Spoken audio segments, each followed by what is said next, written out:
in Johannesburg. Ladies and gentlemen, let's welcome Professor Zanele Muholi on the show. They have spent over 2 decades documenting and celebrating Black LGBTQIA plus lives through powerful award-winning visual storytelling. Today, we celebrate a major milestone where Muholi has been named the 2026 recipient of the Hasselblad Award, often referred to as the Nobel Prize of Photography, recognizing their profound impact on the medium and on representation worldwide. Professor Zanele Muholi, thank you so much for joining us. Good morning. Good morning, Sanbonani. Unjani. Gikhona, thank you so much. Shop shop. I always like to practice to see if I've still got it being now in Ghana. Before we get into some of your amazing work, I hear that you're going to be traveling to Italy in May. Can you tell us a little bit about what that trip is about? I'm showing Faces and Phases as part of the Venice Biennale activities of Broadway, if I could call it so. It's not part of the South African Pavilion, but it is part of what is going on because it's a big biannual which happens every second year, of course. So I'll be showing a project that I started in 2006, which is called or titled Faces and Phases. So I spent the past 20 years of my life documenting the same community because I care and I love our community. I love that. So you've mentioned already your project, Faces and Phases. For people who have not heard about this project, how would you describe it and explain it to them? It's a portraiture series featuring mainly members of our community who identify as either lesbians or bisexual or gender non-conforming or transgender. I'm portraying this community because they are taxpayers, of course, they are professionals. We are breadwinners. We are contributors towards the economy of this country and deserve to be profiled and archived accordingly for the next generations to come to know that we existed as a community and we have made a difference in our community as a whole or in the society as a whole. So oftentimes when we read about, it's always about displacement, it's always about people being rejected and rebuked and violated. So this time around, I thought it was very important to capture the joyful moments and also preserve these beautiful portraits of a community that I care so much about. If you say there are great men in history, you do have great men and women in the LGBTQIA plus community as a whole around the world. And it's important that people get to know and care and study this community as a matter of fact, as a matter of respect, as a matter of identifying and also representing or representation that is positive, that is not often about, a rebuke and the struggles that many of us face.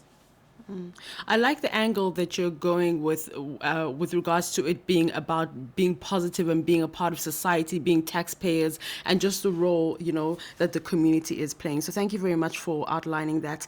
Now, let's also another one of your major projects is Somnyama Ngonyama. This has also resonated globally really well. Why do you think that the world has been captured by this particular project? The Somnyama Ngonyama is my self-portrait and also is a way in which I'm acknowledging all that is around me. So when you speak on the they, them in me, you're speaking of my ancestors and the people who came before me. You're speaking of my mother, who is the person that gave birth to me, and my father, who helped with that production process. So I could say that it's very important for us as photographers to see us in them and also to see ourselves in anything that moves with us, so that that's pluralize everything and anything before the gender pronouncing, etc. So what I'm trying to do here with Somnyama Ngonyama specifically is to recognize and acknowledge the forces behind everything that I am. So to say that if I say Somyama, I'm calling my mother's clan name. If I say Somyama, I'm appreciating and giving praises to the black, community, the black clan, and everything that is black that I'm proud of as a human being. And also to say I'm taking and claiming, my existence as a black person living in the Yeah. South, where we don't often read about, our people and books that are penned by us, especially coffee table books. You have maybe a Yeah. handful or even less of projects that are done by us on us as Africans, as South Africans, to say that you have a black book that is, produced by a black person in South Africa. And Yeah. also to say that we encourage people to document themselves, because if we don't do justice to ourselves and our presence and existence and resistance, if we don't insist, nobody will do it better for us. Even if we say we have those that we love, that loves us, that sits with us, that we sleep with, that we intimate with, they will never love you more than you do. So it's a way in which I, practice self-love. And I'm not theorizing it. It's practice, it's a self-movement, it's a way in which I acknowledge me, it's a way in which I say I love me, because no one will do it better. It's a way in which I look at the mirror and say, I see you, I love you, and Yeah. nobody would do better than you. So I'm presenting myself, I'm photographing myself, I move with myself, I carry me and carried by my ancestors, by my mother who's late but still present with us. And I'm saying it's important for us as South Africans, as Africans, with the little tool that you have in your hand, keep on documenting yourself until your voice is fully heard. Because if we do it, in intervals, we will be doing injustice to ourselves. But if we do it every day, we'll get somewhere. So the Somya Mangoyama project was meant to be for 365 days. Me making noises to myself, validating myself, in as much as it's important to photograph other people, but it's always important for us as photographers to come back and look at selves, and deal with all the flaws and all that makes us feel uncomfortable, and make sure that we make it comfortable. And do away with the notions of saying the photographer cannot be in front of the camera. We Yeah. like the behind the scenes. No, the people who photograph, they feel otherwise as well. So it's Yeah. important for us to look at selves and speak to selves and call selves and hear the noises of our own selves that makes us feel otherwise. Otherwise, it's basically about a self-portraiture series that has taken over a period of more of like 14 years now, and it was meant to be only for 2012. But I kept on going and going and going, got exhausted along the way. And I mean, it's literally part of my prayer, where I pause for 10 minutes or at 30 minutes or an hour, still trying to figure out how I get it better that particular day. Otherwise, it's all about self love. It's all about acknowledging my ancestors. It's all about validating blackness. It's all about pride and everything that I deal with on daily basis. Yeah. Prof, I really loved everything you said. There was like I was getting goosebumps. I wanted to just touch on one of the points you mentioned about the importance of, you spoke about how us as Black people, as Africans, we don't really document ourselves, we don't celebrate ourselves.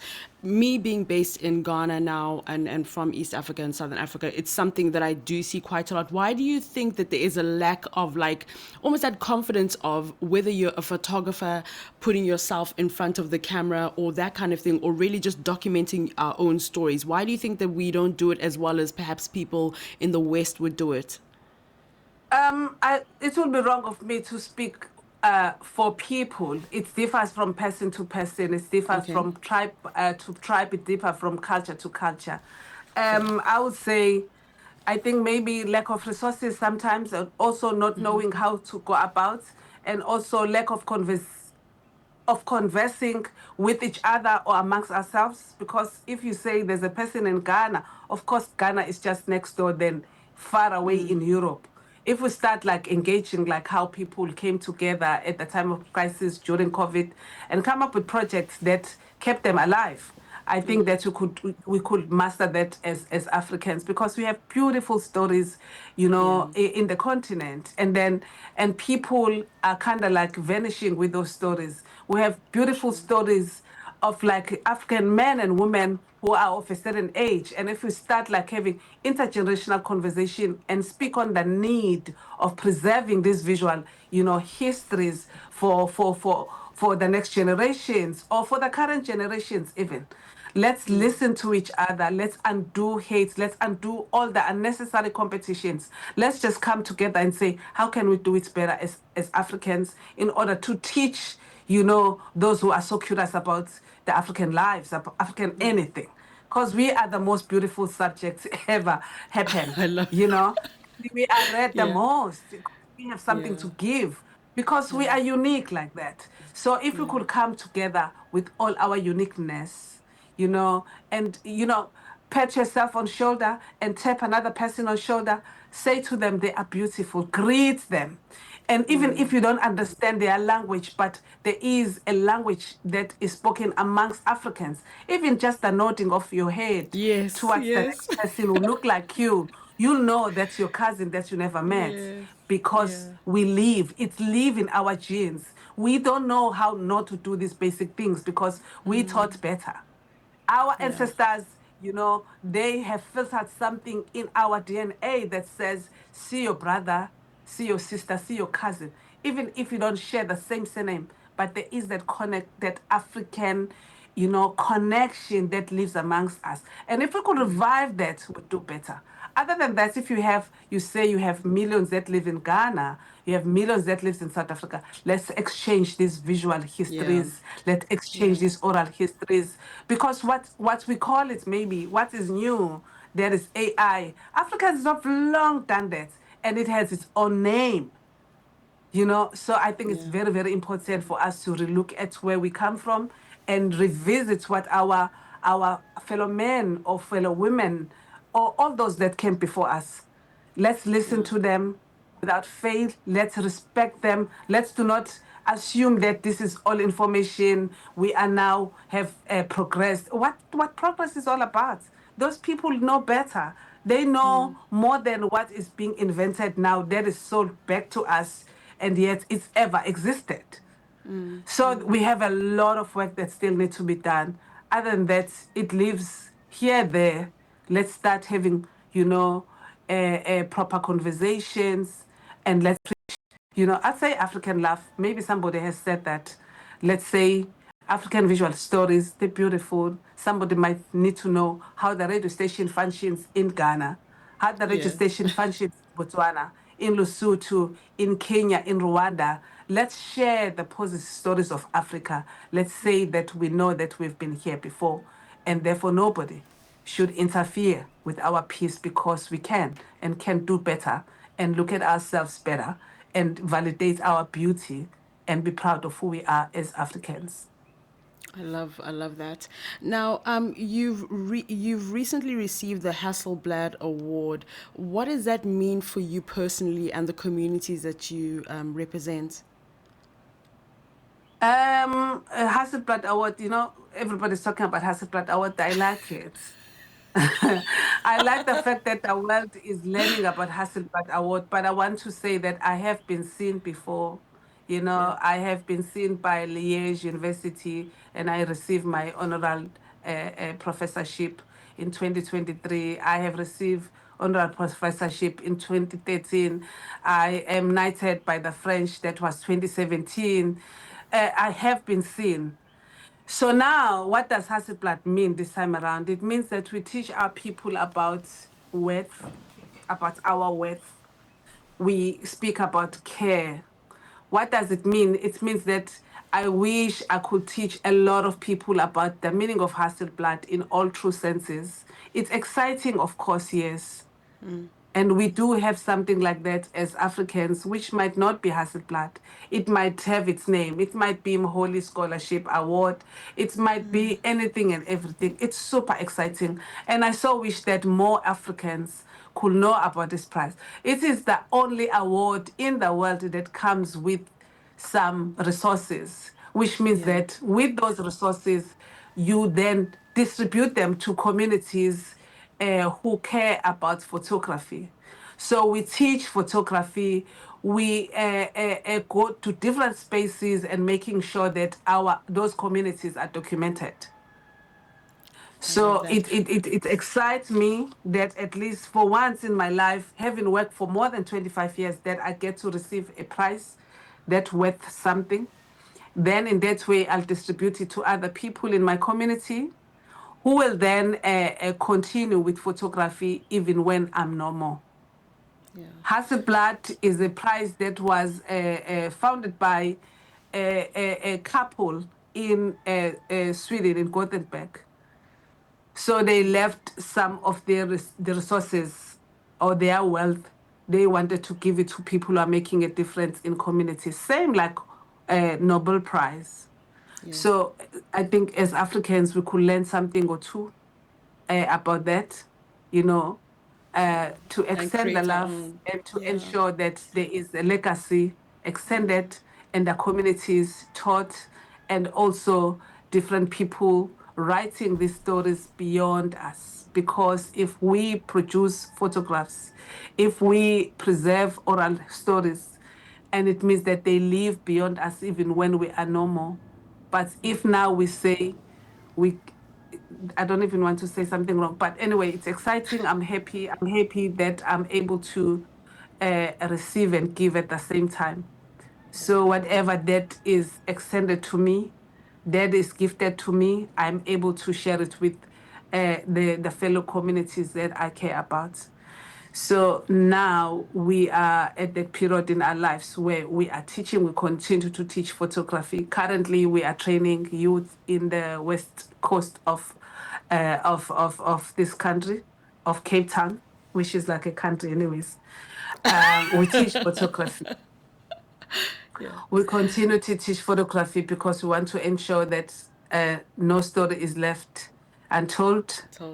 No grandmother passes without sharing her story and the history of many things. So I'm super happy for my community. And Hasselblad is not for Zanele Mkholi. It's for the entire communities who care about what I do, who care about themselves even, Yeah. Yeah.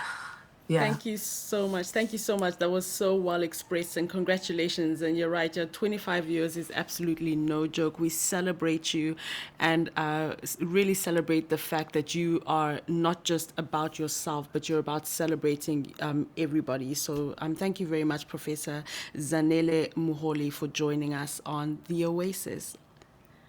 Thank you too. Bye. Bye. Are you fluent in French, Chinyanja, Portuguese, and Kiswahili? Are you passionate about radio? And are you looking to work in South Africa? Do you have papers that qualify you to work in South Africa? In that case, we might have an opportunity for you to work for Channel Africa. Send us your CV and demo at newsroom@channelafrica.co.za. Remember, if you don't hear from us within 14 days, it means you have not made it or you have not been selected. Channel Africa, the African perspective. Je, una jambo lolote akilini mwako? Je, una shauku kuhusu masuala muhimu? Na je, una maoni ambayo unataka yasikike? Kweli, hili jukwaa ni la kwako. Piga simu au tuandikie kwenda WhatsApp namba alama ya kujumulisha 2760552594 na tutakupigia simu. Mtangazaji wa habari zetu za Afrika Kusini mjini Johannesburg. Hivyo unaweza kuwa mshirika kwenye matangazo yetu. Sio mazungumzo tu, ni fursa yako ya kuchangia maoni yako na kushirikiana na jumuiya ya wasikilizaji wanaotamani mtazamo wako. Tufuate kwenye mitandao ya kijamii.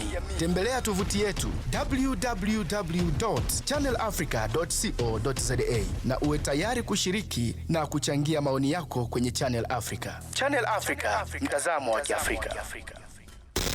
The chats that happen while the music plays. The Oasis on Channel Africa. Live from Accra, Ghana.